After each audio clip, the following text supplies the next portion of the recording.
Hello everyone, this is Principal Schnack with Bickerdike Elementary, USD 407, and we are going to explore Family Educational Rights and Privacy Act, also known as FERPA, today.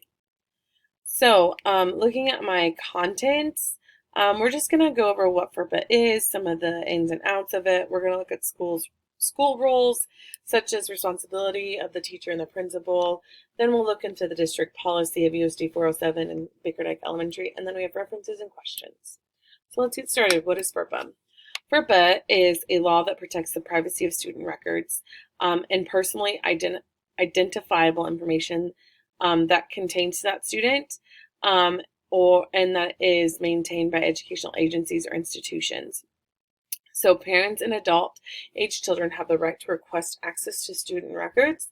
They also have the right to deny access to other stakeholders, especially those outside the school district. And FERPA applies to any school that receives federal funding, public, private, or charter. So federal funding in FERPA, a school must preserve the confidentiality of student education records and personal identifiable information. Student image is considered educational records. So if there's photo or video and it directly relates to students, it needs to be made sure that it's handled correctly. Factors that consider if it's directly related to student, if the recording is used for disciplinary action involving a student, including the victim, whether the recording depicts an activity that would reasonably result in their use of disciplinary action, shows a student violating the law, or shows student getting injured, attacked, victimized, ill, or having a health emergency, whether the school intends to make the specific student the focus of the recording, or whether the content contains personally identifiable information from the student's educational record. Okay, so let's just kind of go over some educational documents.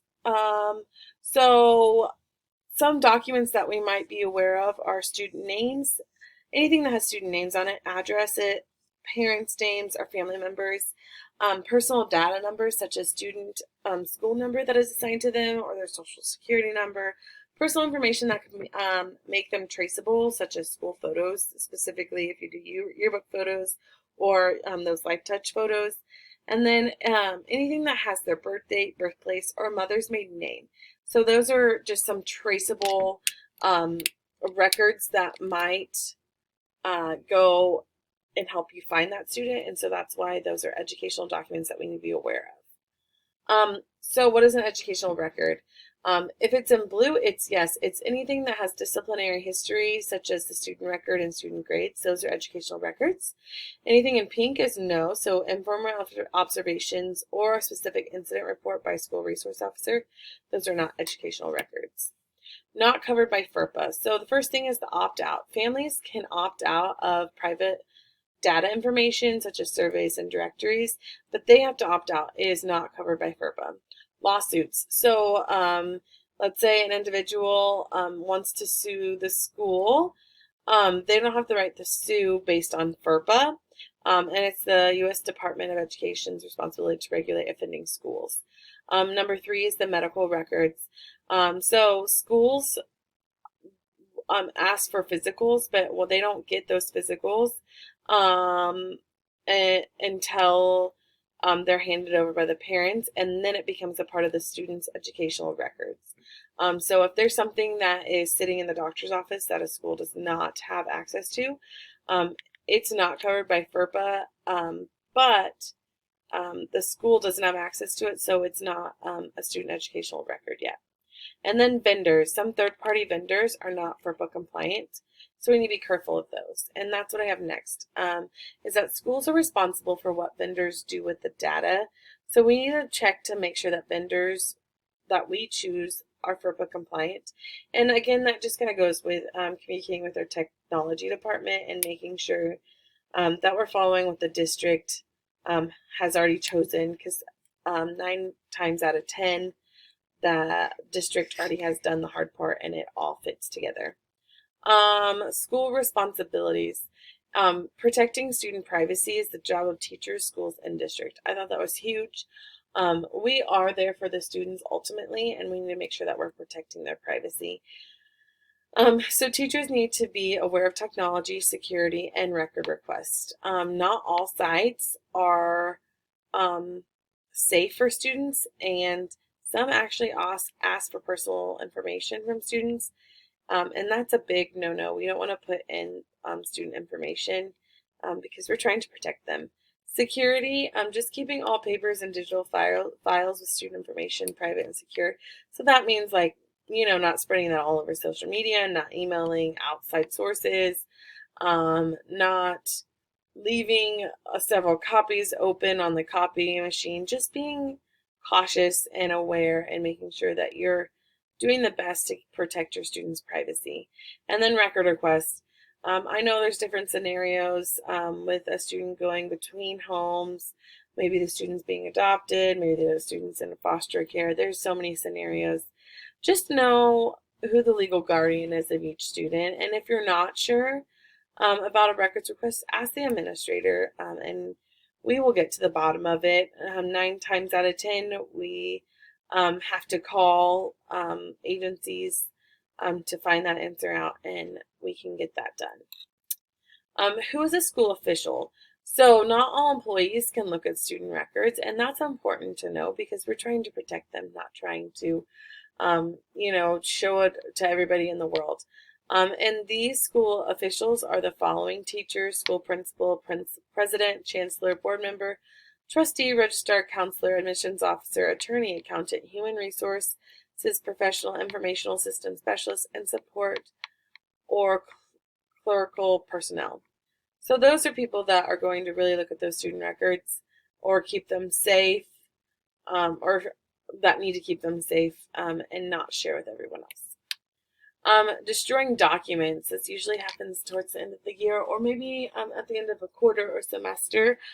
So anything that has the names of students, like their full, like first, middle, and last name, those need to be destroyed. Birth dates, anything that has their full birthday on there. Address, we don't want the students to not be safe at home, so anything with addresses can be destroyed through the shredder. Credit cards, that's more office area. So if the parents pay a school lunch fee or something with a credit card, we just make sure that we destroy those numbers once we've got the information and it's been paid.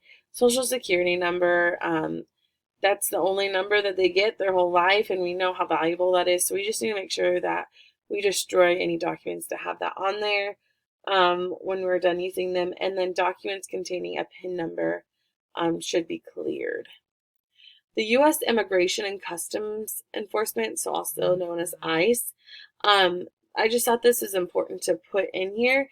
It's not necessarily something that we deal with in our school district because we don't have student resource officers, but it's valuable information.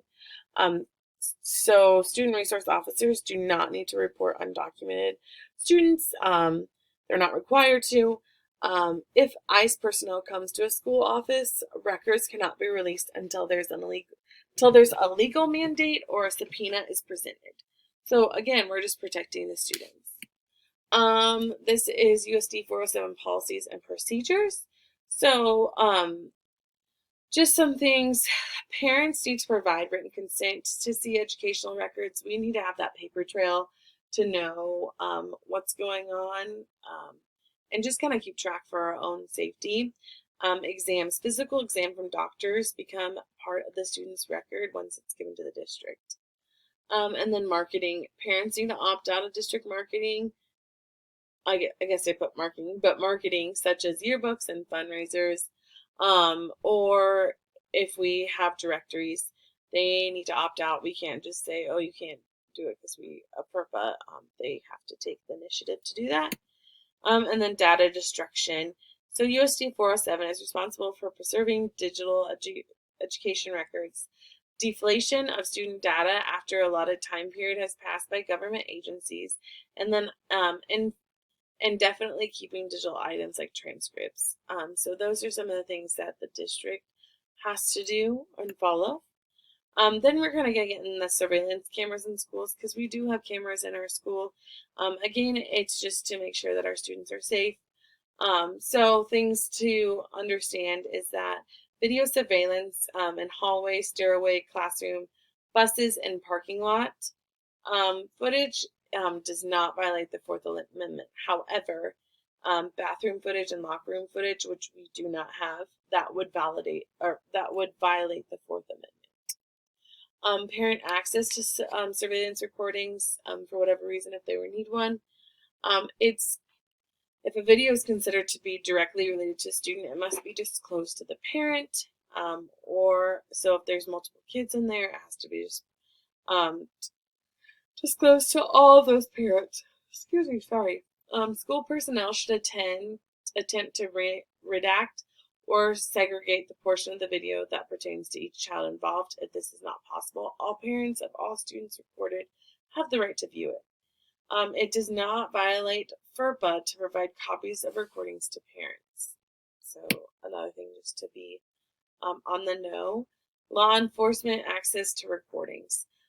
So this I thought was very interesting. Again, we don't have a school resource officer, but if law enforcement needed to come on our premises for whatever reason, there was a fight that broke out, we cannot give video to the law enforcement unless it was created or held by that unit. If a request is made, it needs to be written consent from parents first so they can view it. In the case of a health concern or safety concern, the court can subpoena and make exceptions to the first rule or to the first two statements above. In the classroom, so we will not use websites that require students to enter personal information unless it's been approved by an administrator or the school's technology department. Be sure to secure any data that you might have in your possession and forward all access requests to an administrator to check for legal parents to comply with FERPA. So overview, these are the three main points is watch out for free vendors and don't give student information. Know who can look at student records and destroy all documents that have private information at appropriate times. Here are my references. Thank you, and let me know if you have any questions. I appreciate your time.